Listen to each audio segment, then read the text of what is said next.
ଜୟ ଜଗନ୍ନାଥ ସାଙ୍ଗମାନେ ବହୁତ ଦିନ ହେଲା ମାନେ ଆଇଁଷ ଭିଡ଼ିଓ ପଡ଼ି ନାହିଁ ବୁଝିଲେ ନା ଆପଣମାନେ ନିଶ୍ଚିତ ଖରାପ ହେଉଥିବେ।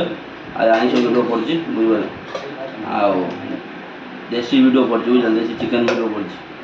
ଗାଁ ତ ବର୍ତ୍ତମାନ ଆମ ବହୁତ ପ୍ରୋବ୍ଲେମ୍ରେ ଅଛି ନା ସବୁଆଡ଼େ ପ୍ରୋବ୍ଲେମ୍ ଚାଲିଛି ଲେମ୍ବୁ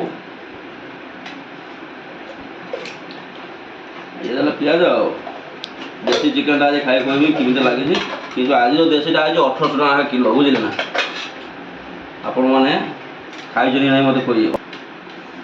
ଏଇଟା ହେଲା ବହୁତ ବଡ଼ ବଡ଼ କୁକୁଡ଼ା ଗୋଟେ ଜଙ୍ଗଲି କୁକୁଡ଼ା ନା ଜଙ୍ଗଲି କୁକୁଡ଼ା ଯେଉଁ କୁହନ୍ତି ନା ଜଙ୍ଗଲ କୁକୁଡ଼ା ଯେଉଁ କୁହନ୍ତି ଏଇଟା ଜଙ୍ଗଲ କୁକୁଡ଼ା ହେଇଛି ବୁଝିଲେ ନା 1800 ଟଙ୍କା ନେଇଛି କେଜି ମାନେ 3600 ଟଙ୍କା ନେଲା 2 କିଲୋ ଥିଲା ଆଉ ଚଳିବ କିନ୍ତୁ ଖାଇକି ଟେଷ୍ଟ ହେଲେ ଜଣାପଡ଼ିବ ଦେଖୁଛନ୍ତି ନା ମାଂସ ସିଝିଛି ପୁରା ମଟନ ପୁରା ପିଓର ମଟନ ଇଏ କହିଦେଉନି ଖରାପ ହେଉନି ବଢ଼ିଆ ଟେଷ୍ଟ ଅଛି। ଜଙ୍ଗଲ ଟିକେ ହେଇନା କିନ୍ତୁ ତାର ଟେଷ୍ଟ ଅଲଗା ପ୍ରକାର।